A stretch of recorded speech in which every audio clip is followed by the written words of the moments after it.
no genre of cinema is as synonymous with franchises as the murky world of horror.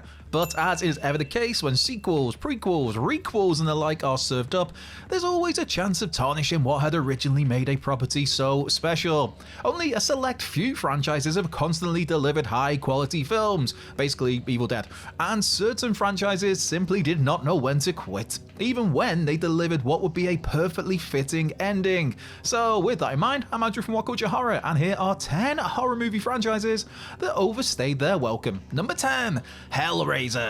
Few franchises have had as many bad movies as Hellraiser. Oh, it's true. Oh, it's damn true.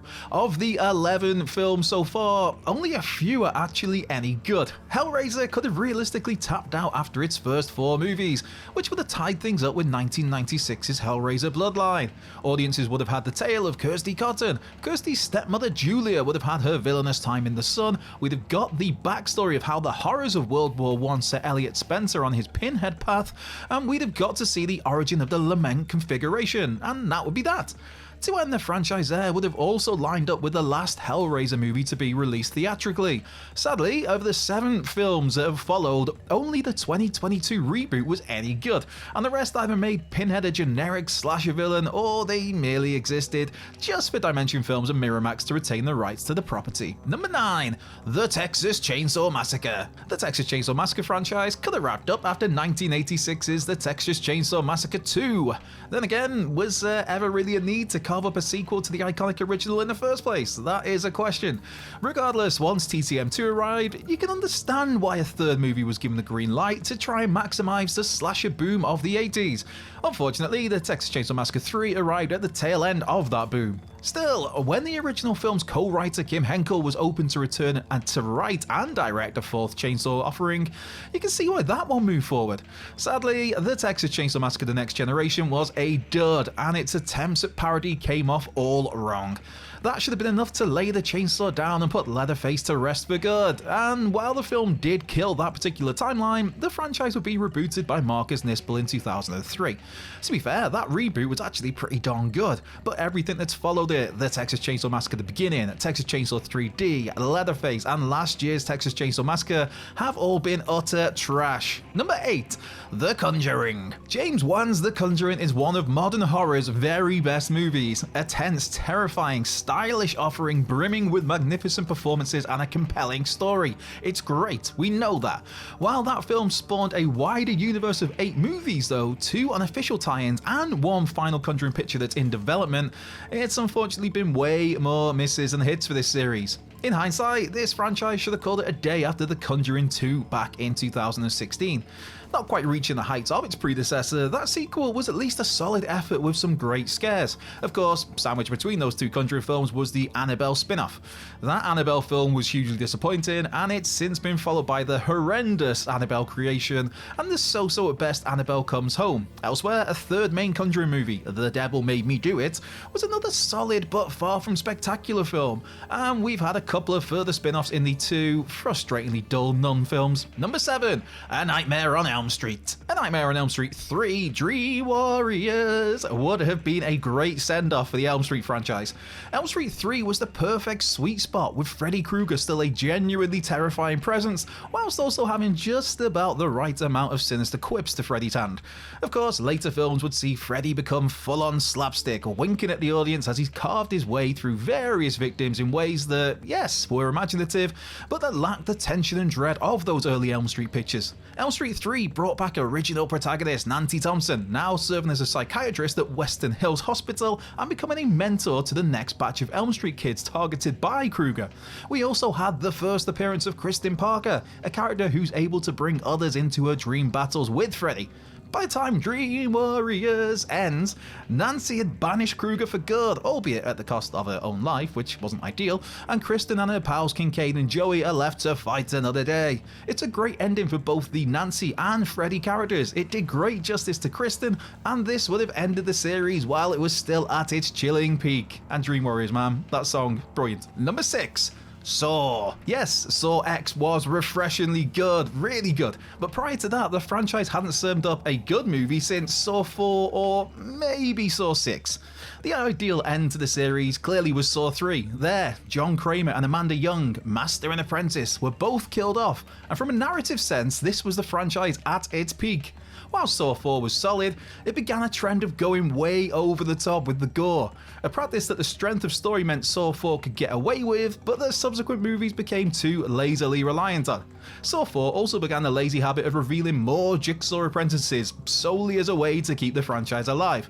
Clearly, box office returns, as in over $1 billion from a total budget of just over $100 million, means that the Saw franchise is an extremely profitable one. But from a story standpoint, Saw 3 was the perfect endgame. Number 5. Paranormal Activity. Famously, Oren Peli's original Paranormal Activity had an initial budget of just $15,000 and would eventually bring home $193 million at the global box office. Yes, those numbers are absolutely insane, and you can clearly see why there'd be a sequel or two. And to be fair, the first few sequels were actually extremely good. Where quality is concerned, the series would have done well to call it a day after the third movie. If so, we'd have seen Katie tormented in Paranormal Activity, her sister Christy spooked in Paranormal Activity 2, and seen these siblings' younger days with the Toby entity explored in the prequel Paranormal Activity 3. Of the 4 films to follow PA3, only one, which would be the Ghost Dimension, was any good. But again, the relatively cheap cost of making these movies means it's easy to turn a strong profit, regardless of quality.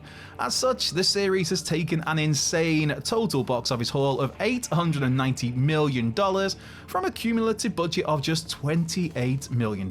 Nice work if you can get it. Number 4. Friday the 13th. As was the initial plan, the Friday the 13th franchise could have easily concluded with the purposely titled Final Chapter back in 1984. There, Jason Voorhees is brutally hacked to pieces by young Tommy Jarvis, and that was that. Still, when the final chapter performed strongly, Paramount Pictures of course decided there was still plenty more to be milked from the teat of the Friday the 13th franchise, and thus Friday the 13th A New Beginning arrived 1 year later, this time infamously featuring Jason copycat Roy Burns as the figure tormenting Tommy and his pals. The series couldn't end with a Jason wannabe, of course, and so Friday the 13th Part 6, Jason Lives, was the ideal moment to have called time on it all. That brought Jason back for one more battle with Jarvis, nicely wrapping up the Tommy Jarvis trilogy. Number 3. Halloween. Halloween 2 nicely wrapped up the tale of Laurie Strode, Michael Myers, and a crazy Dr. Sam Loomis, with the Shape and Loomis going out in a fiery blaze of glory. While Halloween 3 steered the franchise in an anthology direction, fans were hungry for more Michael, and so he was brought back for Halloween 4, The Return of Michael Myers, where he battled his niece Jamie Lloyd in one of the series' better films. Sadly, that was followed by the hugely disappointing Halloween 5, The Revenge of Michael Myers, and the utterly dreadful Curse of Michael Myers. Yeah, none of that Thorn stuff please.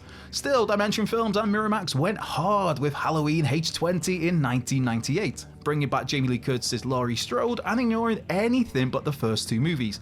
In this canon, Laurie faked her own death, took on the Kerry Tate name, is the head mistress of a private school, and has a teenage son, John. Ended with Laurie decapitating Michael. If Halloween was to go out with a bang, H20 was it. Yeah, then we got the disastrous Halloween Resurrection, Rob Zombie's opinion-splitting movies, and David Gordon Green's extremely mixed bag of a trilogy. Number 2, Leprechaun. Is there actually a good Leprechaun movie? Yeah, that's up for debate, but the closest the franchise gets is clearly the first film back in 1993, but even that isn't particularly amazing. Still, by comparison, that 93 movie is a masterpiece when compared to what would come in later years. Leprechauns 2 and 3 were far from great, but at least they didn't go as outright bonkers, and no, not in a good way, as the films that followed them. That second movie had Warwick Davis's titular Lubden on the lookout for love, and obviously his precious gold, while Leprechaun 3 took the action to the bright lights of Las Vegas. And that was where the franchise outstayed its welcome. Not just does Leprechaun 4 in Space do exactly what you'd imagine from that title, but it jumps ahead to 2096 and has Lep lusting after an alien princess. From there, Leprechaun in the Hood dumped on maniacal monster in a hip-hop setting alongside Ice-T, and that in itself was followed by Leprechaun Back to the Hood.